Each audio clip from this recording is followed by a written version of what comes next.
The House of Mystery presents Inside Writing, the radio show where authors discuss their writing process in all genres. Joining us now for the interview is Mark Potok. How are you doing today, Mark? Oh, I'm doing very well, thanks, and great to hear from you. Well, Mark, lots going on in the States and the world, and we're going to talk a little bit about some history, about Timothy McVeigh and Ruby Ridge and that whole thing that happened 25 years ago. And if you think it's really gotten better or worse, or if it's changed, or we kind of go from there. But what was your first connection with the whole Oklahoma bombing? Well, I was a reporter at USA Today at the time. I was sitting at home in Dallas, Texas. I ran the Southwest Bureau out of my house. And the phone rang, and it was my editor in Washington saying that there had been some kind of explosion in Oklahoma City. Nobody knew if it was a gas explosion or what it was, but something was going on, and, she'd be right back to me. About 3 minutes later, the phone rang again, and it was, you've got to go to Oklahoma City now. So that's how it started for me. And now, Timothy McVeigh, what was his design on this? What was his plan? What did he hope to gain from blowing up the building? Well, I think he clearly hoped to start a war against the government, and was, by the time he died, by the time he was executed, it became quite clear that he had failed. But the idea was that the Oklahoma City bombing was payback. It was dirty for dirty, as he said, to the government for the government's role in the Waco disaster exactly 2 years before. So it was a revenge strike on the government, but it was meant to attack specifically law enforcement agencies associated with the Waco debacle.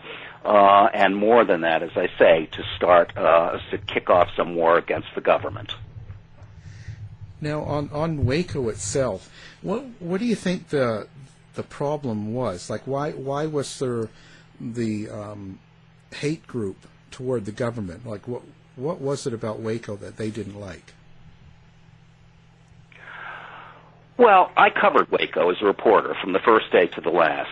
And, essentially what Waco was it was a group of people who lived on what really was a compound, something like 150 people just outside Waco, Texas. This was a very bizarre offshoot of the Seventh-day Adventist Church. They called themselves Branch Davidians. And the person who was leading the Branch Davidians at the time of the Waco debacle was a guy named David Koresh, originally named Vernon Howell. Koresh preached to his followers that the confrontation with Babylon, meaning the government, was very near, would happen at any moment, and that they would have to meet the force of Babylon, of the government, with force of their own. Meanwhile, the Davidians were involved very heavily in gun sales. They bought and sold weapons, which in and of itself was perfectly legal, but what they were involved in was, among other things, manufacturing, actually using a metal lathe in one of their barns to manufacture fully automatic weapons, that is to say, machine guns. They also manufactured silencers for these machine guns. And in fact, despite conspiracy theorists' claims that, they didn't do anything illegal and the search warrant was invalid, in fact, after the Waco compound burned, after some 51 days of standoff with the government, investigators found 48 fully automatic machine guns in the ashes.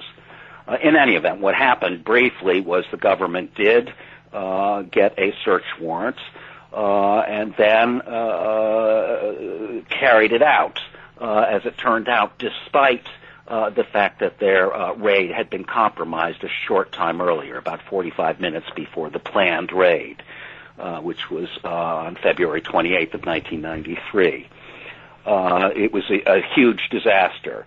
As the ATF, it was the Bureau of Alcohol, Tobacco, and Firearms that carried out the raid. As the ATF approached the compound, carrying a lot of agents, something like 50 agents, in a couple of cattle trailers, the Davidians opened fire. There's some dispute about exactly who fired first. It is possible that the ATF shot a dog that ran out towards them, and that set off the kind of conflagration. In other words, but in any case, in just a matter of seconds, it became a full-scale shooting war, at the end of which 6 Davidians had been killed and 4 ATF agents had been killed.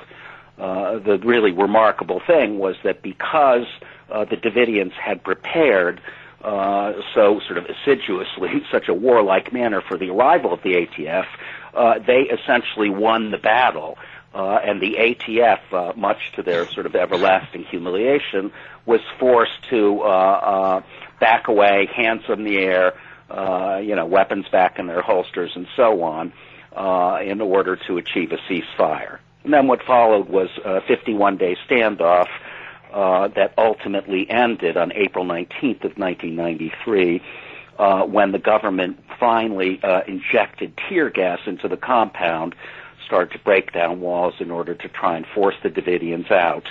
And as that operation was going on, the compound essentially burst into flames. The claim's been made by conspiracy theorists for years and years and years now, entire industry built up around these theories, that the government started the fire, or the government murdered people with guns as they were coming out of the building trying to escape. All that, frankly, is pure BS. In fact, the evidence is essentially incontrovertible that the Davidians started the fire themselves. It's unclear exactly whether they meant to burn themselves all up, but ultimately it was a kind of mass suicide. In fact, 20 of the about 74 Davidians who died in the fire were found later to have been shot at point-blank range, in other words, executed by other Davidians as the fire closed in around them. Wow. And now, so they actually were blaming the government.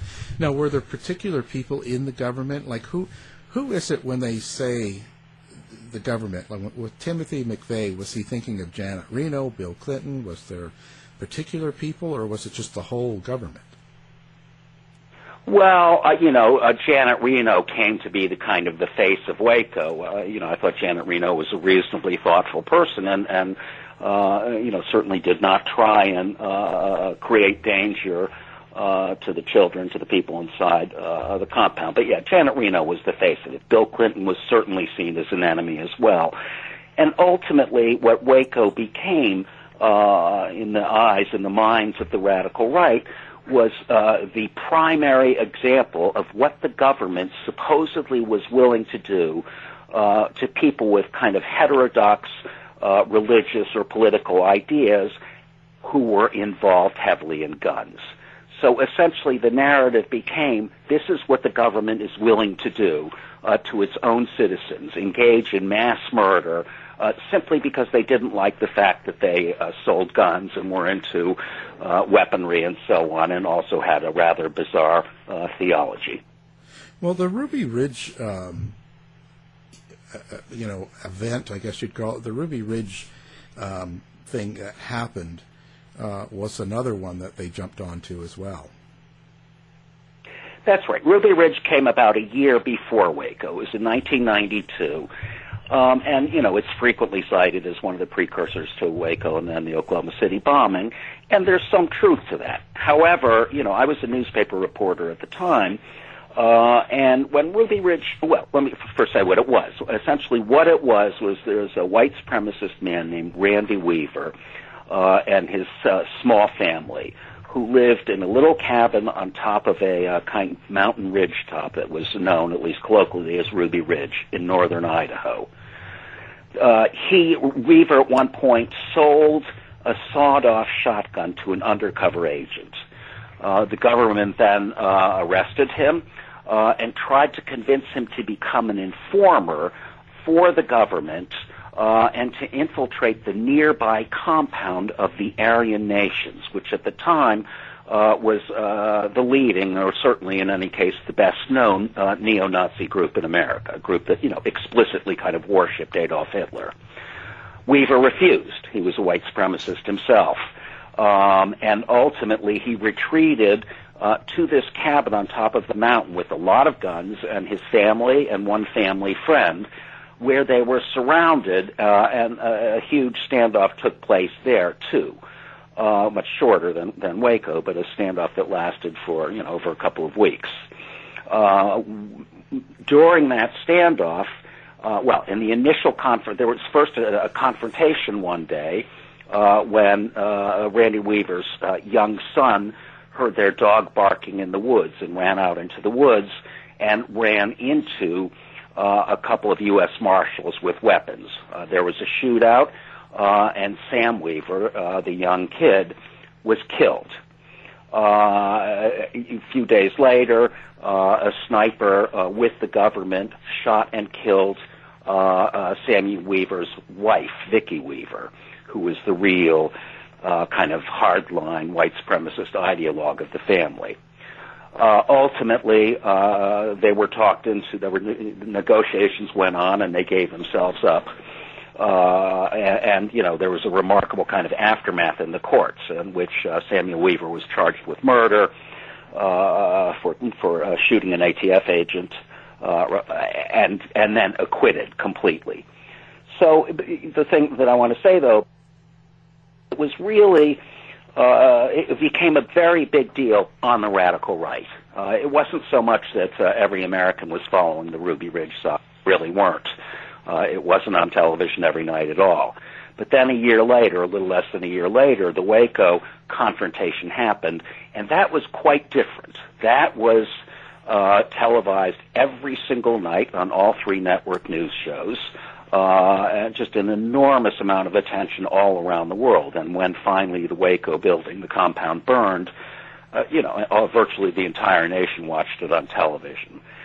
So Waco spread that. So although, yes, it's true that Ruby Ridge was a kind of catalyst on the right, it caused a bunch of white supremacists to get together and talk about, how can we react to this government which is murdering us and so on. It was only with Waco that millions and millions and millions of Americans began to believe that the government really had carried out this slaughter, and that this showed essentially how wicked the government was. Now, do you think these events, especially Waco, do you think it has a huge influence on today? Like a lot of the people in the right and the kind of Alex Jonesy sort of world still use Waco. So you think it's kind of like the base of their hatred toward other people? I don't know if it's the basis of their hatred. I mean, the far right in this country has despised the federal government since the Civil War, and up to the present moment, for its role in the Civil War freeing the slaves, for its role in the civil rights movement in the 60s and 50s, kind of standing up for black voters and so on. But yes, Waco is incredibly important. It's sort of the touchstone of the movement because it was this incredibly dramatic event. Virtually every American, along with much of the world, saw it happen. And ultimately, polls showed that enormous numbers of people believed, that the government had carried out murder. At the time, right after Waco, I remember a newspaper I was working for ran a poll, and it found that 37% of Americans felt that the government was an imminent threat to their lives and civil liberties, right? In other words, the government was the enemy. So Waco was a kind of high-octane fuel poured on the ideas pushed by Reagan and others that the federal government was a sort of beast that needed to be, as one of them said, drowned in a bathtub, that the government was not there to help you at all, but had become an enemy of the people. And, let me say, the claims about Waco are utterly false. But that, the idea that the government was incredibly wicked and murderous in its actions, and yet yes, Waco still holds that position in the minds of a huge number of people. Well, that's an interesting point that you bring up.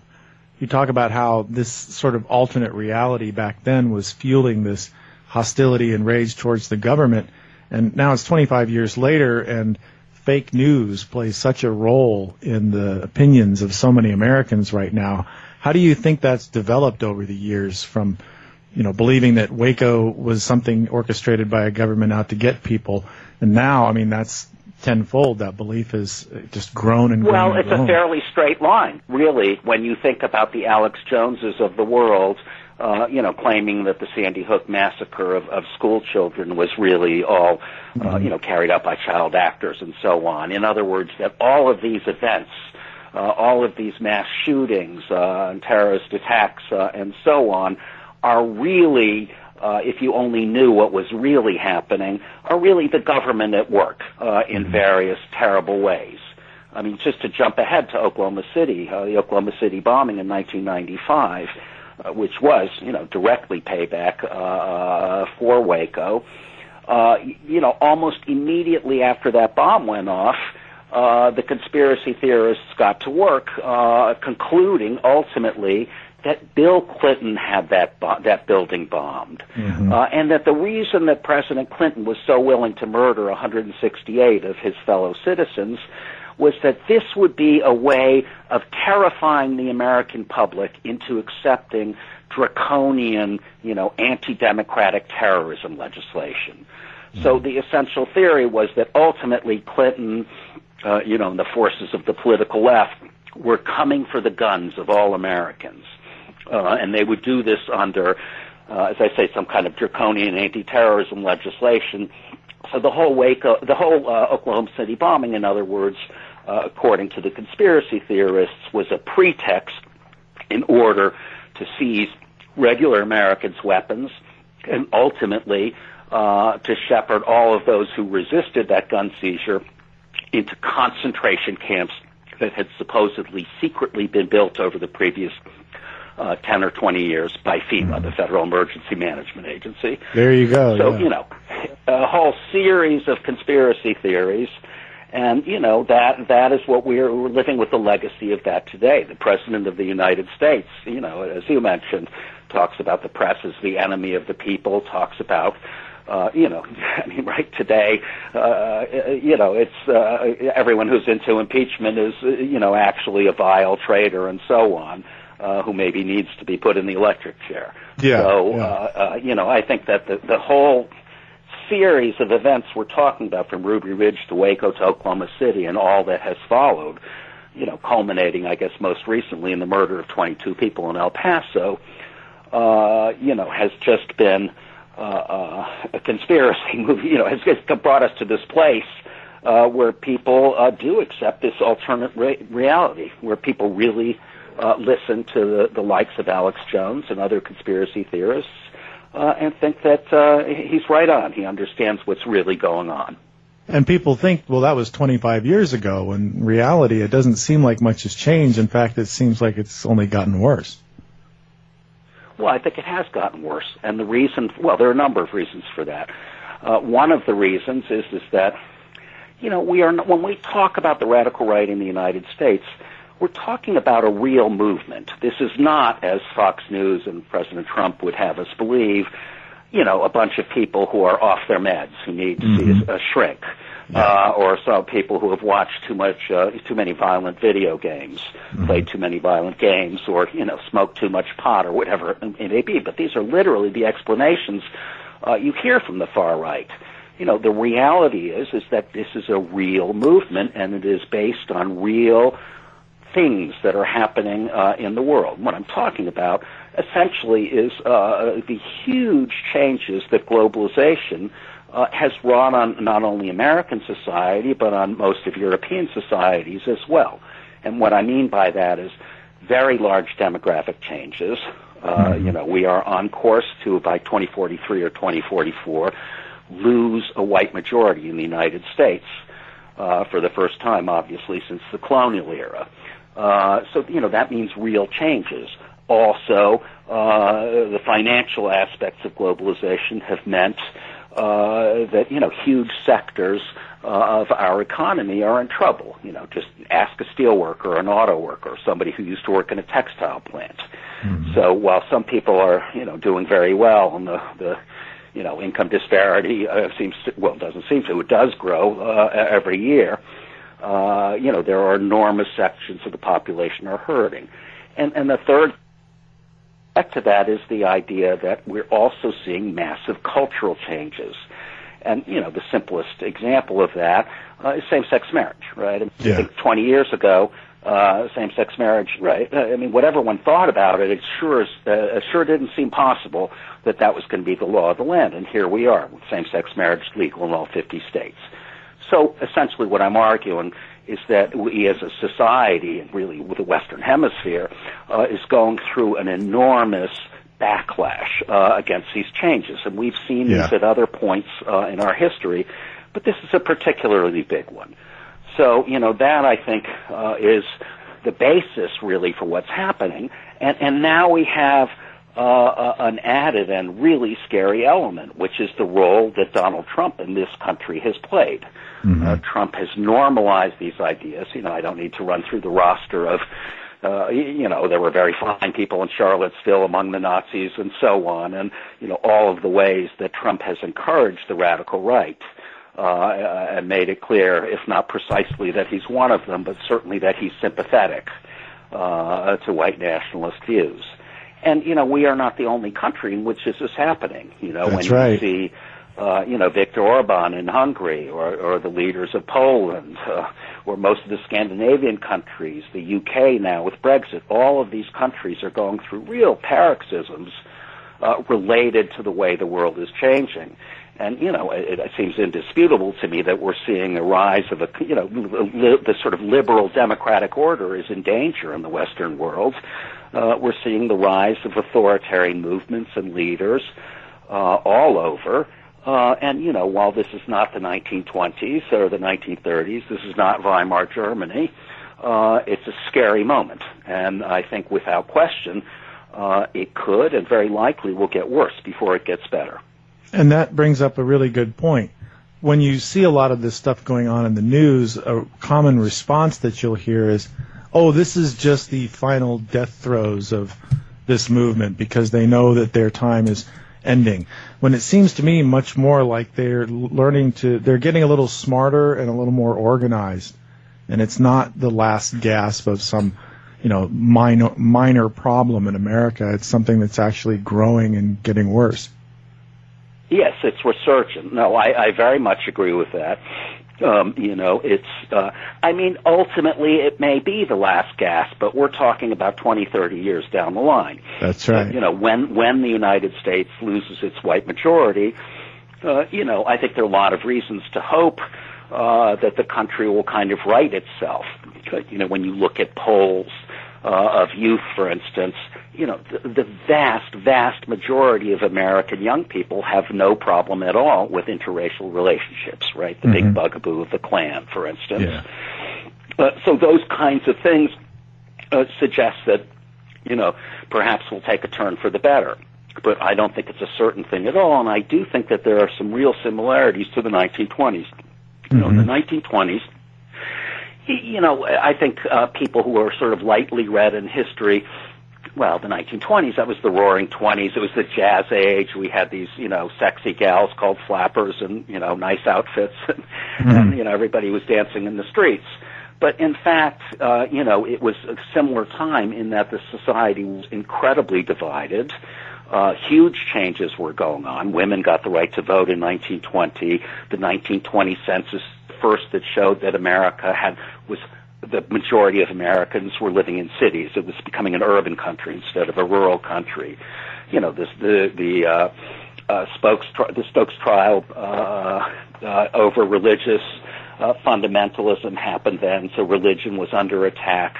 Kind of a corollary of women getting the right to vote was women moving out of their homes and into jobs, factories.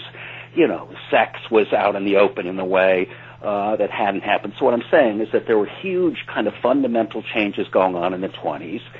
And as one result, we saw the emergence, just as in Germany and in many European countries, of proto-fascist groups like the Silver Shirts, people like Father Coughlin, the infamous anti-Semitic so-called radio priest, and most dramatically, the rise of the largest Klan, the so-called Second Era Klan, in American history. There were 4 million members of the Ku Klux Klan in 1925.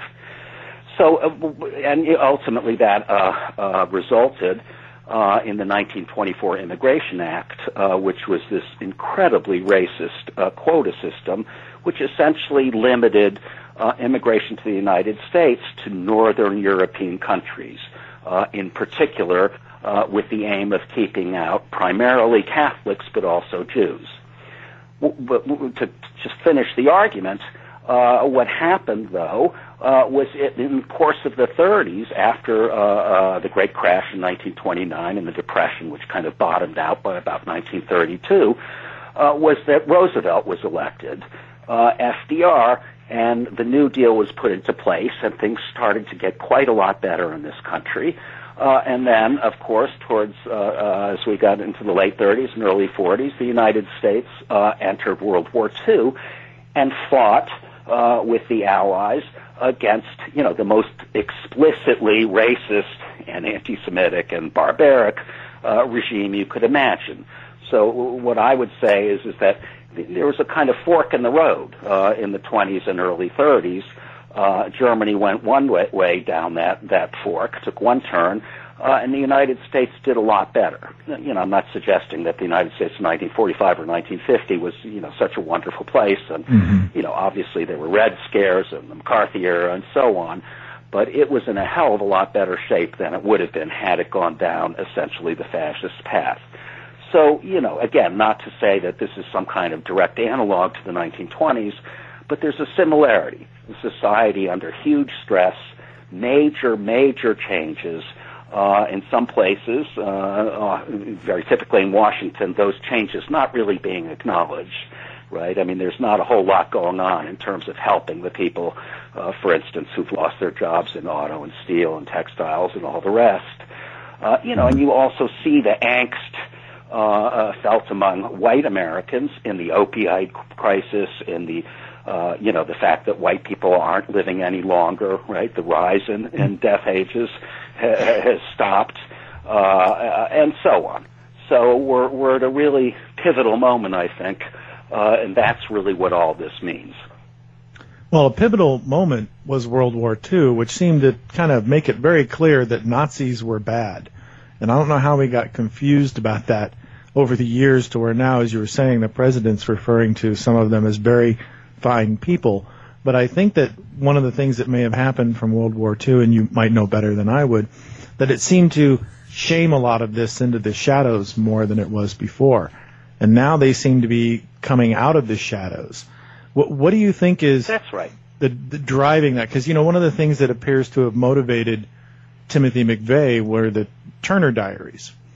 And that became sort of a mantra or something that people would look to for guidance about how to deal with this issue. And now the guy who wrote that even regrets doing it. But it's something that used to be more, it was ostracized and shamed into the shadows, but now it's sort of considered more of an alternative point of view. And how the hell did that happen? Well, a few things. First of all, let me just say briefly a little correction. You were thinking of the author of the Anarchist Cookbook. The author of the Turner Diaries never took it back in any way, and he's he's dead now. That's right. He died in 2002. William Pierce, but he was a full-on Nazi, That's right. and a very bright man who ran a very serious and scary organization. Look, the Turner Diaries are important. They're often referred to as the Bible of the radical rights.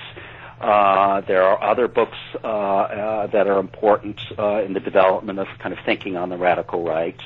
It is true at the same time that the internet and social media has kind of accelerated the propagation of this kind of propaganda. It's made it much easier to get out to millions and millions of people as opposed to a few hundred at a time. But all of those things, in a sense, are a little bit superficial.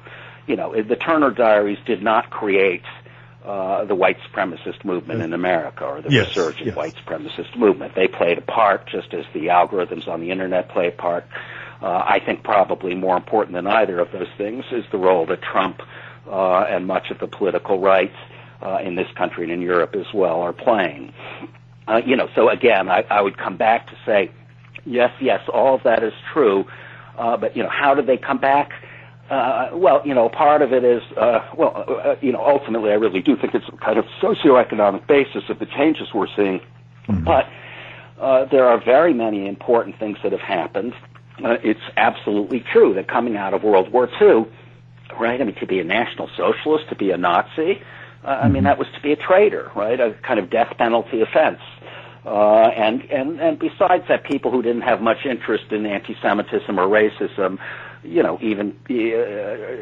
people, sort of regular people, didn't mean much to them. Even they were pretty much universally horrified when the American army marched into Dachau and the truth about Auschwitz and the rest of the camps came out. Mm-hmm. But the radical right has been working on that issue for a long time.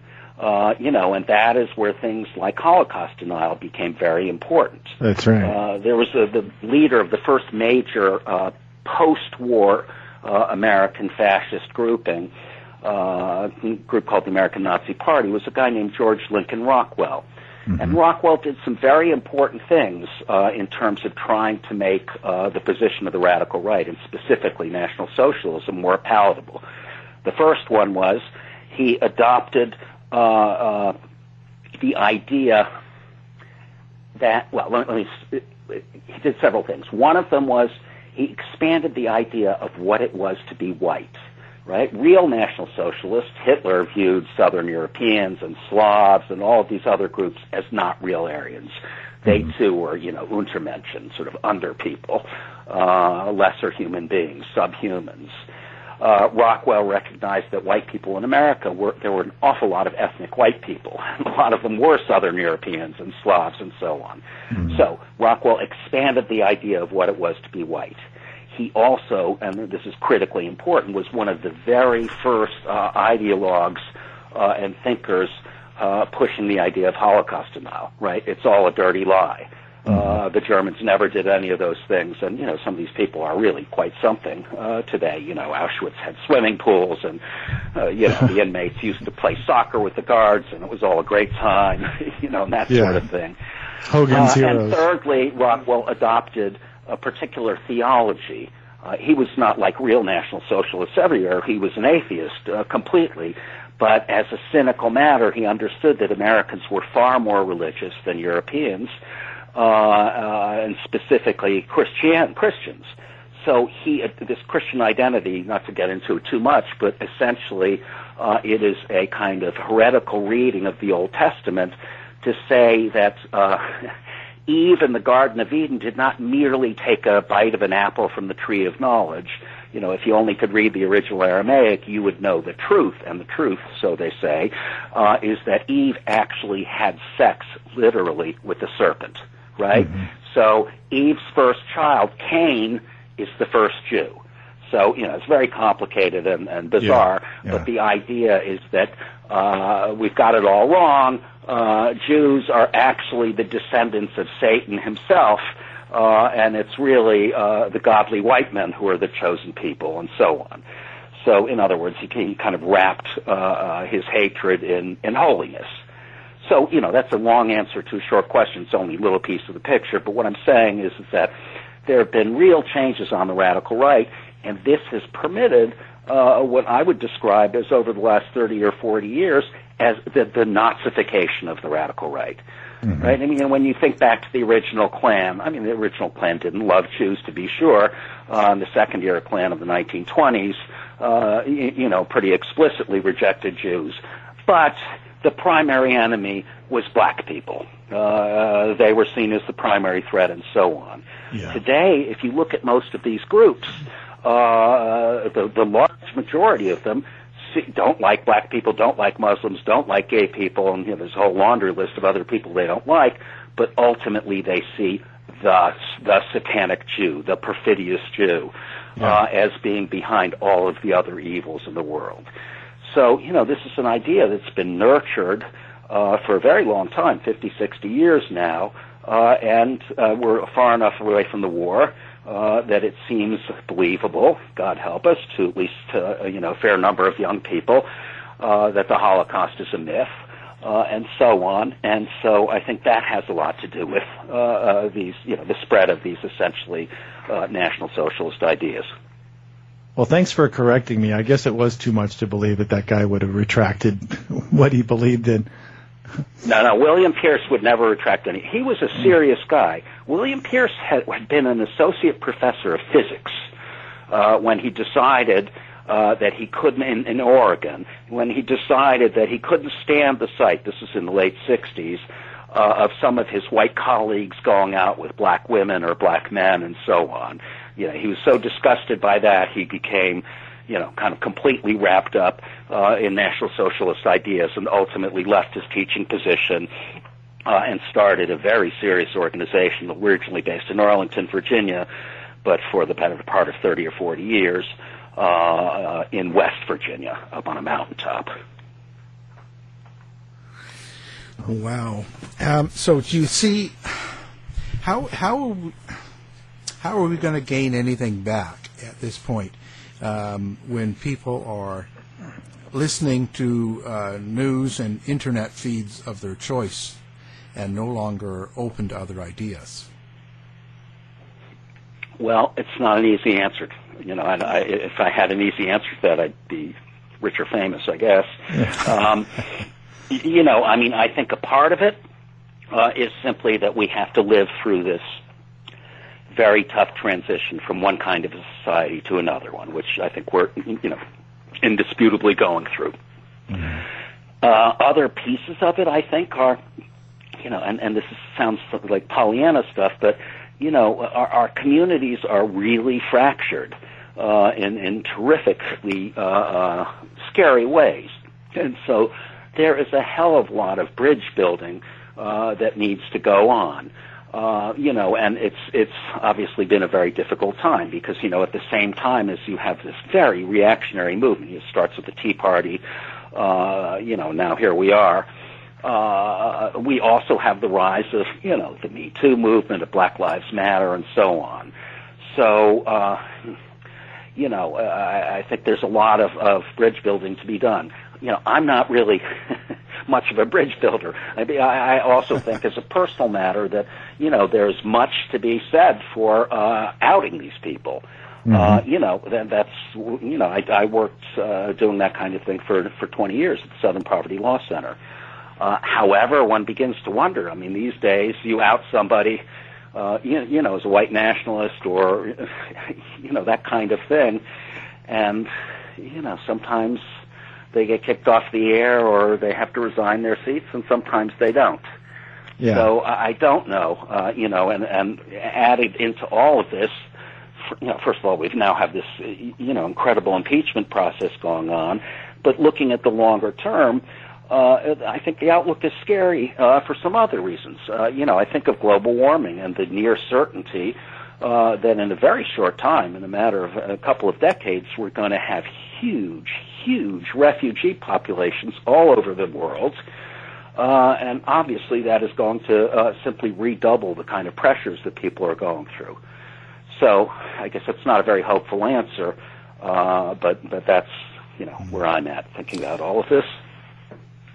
Yeah, because I just see things like, just 20 years ago you could have David Duke running, and as soon as people find out that he's part of a, hate group, he's gone.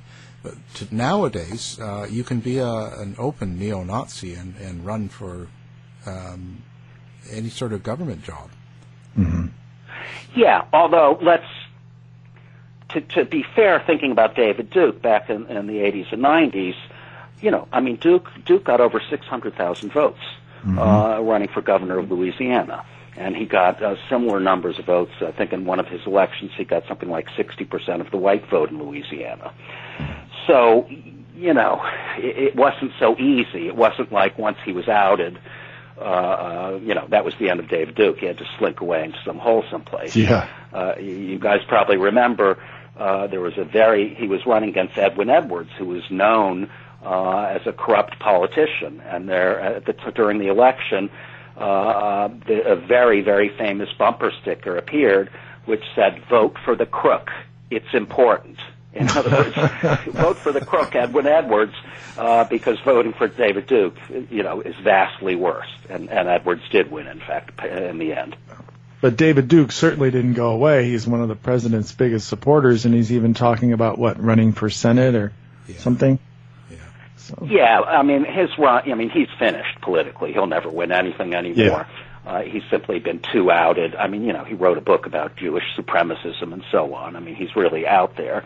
Mm-hmm. But, while we're speaking of David Duke, let me just say, in terms of the real hypocrisy and lying from President Trump, that, during his election campaign and afterwards, he was asked again and again if he repudiated David Duke, who was saying, vote for him. Anyone who doesn't vote for Trump is a race traitor. Any white man who doesn't vote for Trump is a race traitor, and so on. Mm-hmm.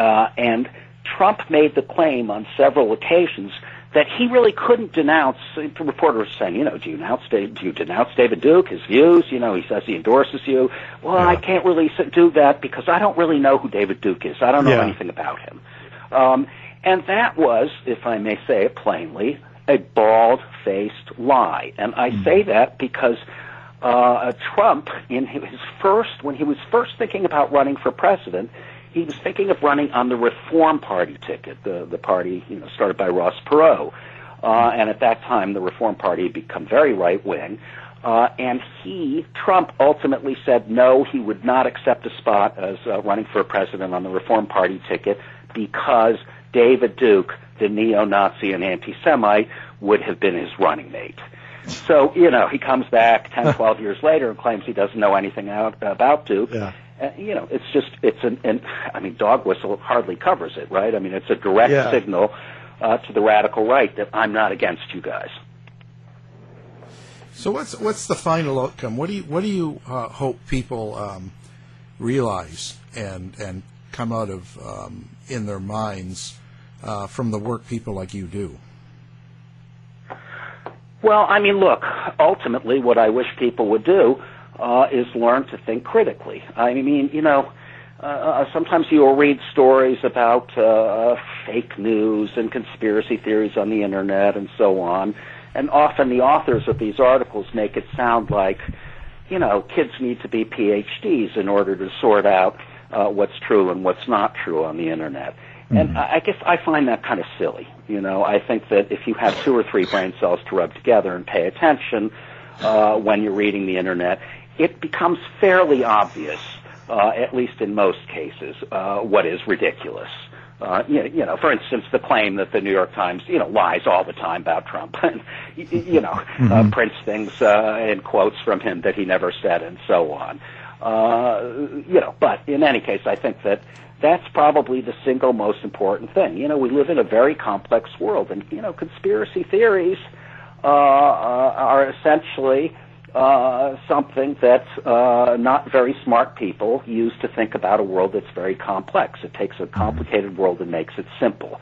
I know why all this is happening. It's because the Jews, or the black people, or the Muslims, right? There's a secret plot. For instance, conspiracy theory like the idea that Muslims all over America are plotting to impose Sharia law on the criminal courts of America. It's patently false in about 3 minutes of looking around with the help of Google on the Internet, and you can understand that. The fact is that Sharia law could not be imposed on American courts.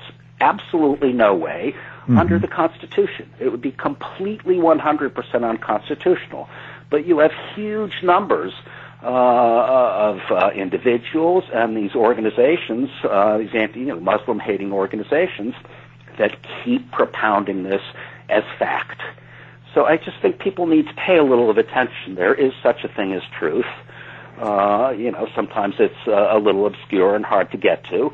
But I don't think that, the fact that people spout all kinds of theories on the Internet gives us an excuse to pay no attention to what's really going on. I mean, it is our obligation, it seems to me, as citizens of the world, let alone the country, that we pay attention and care about what's going on around us. And a part of that is understanding what is true and what is false in an era when falsity, is incredibly widespread.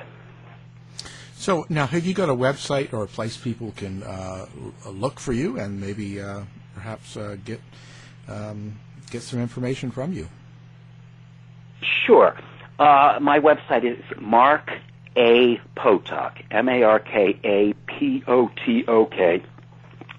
.net. And I should say, it's kind of a promotional website. I'm with the Speakers Bureau and so on.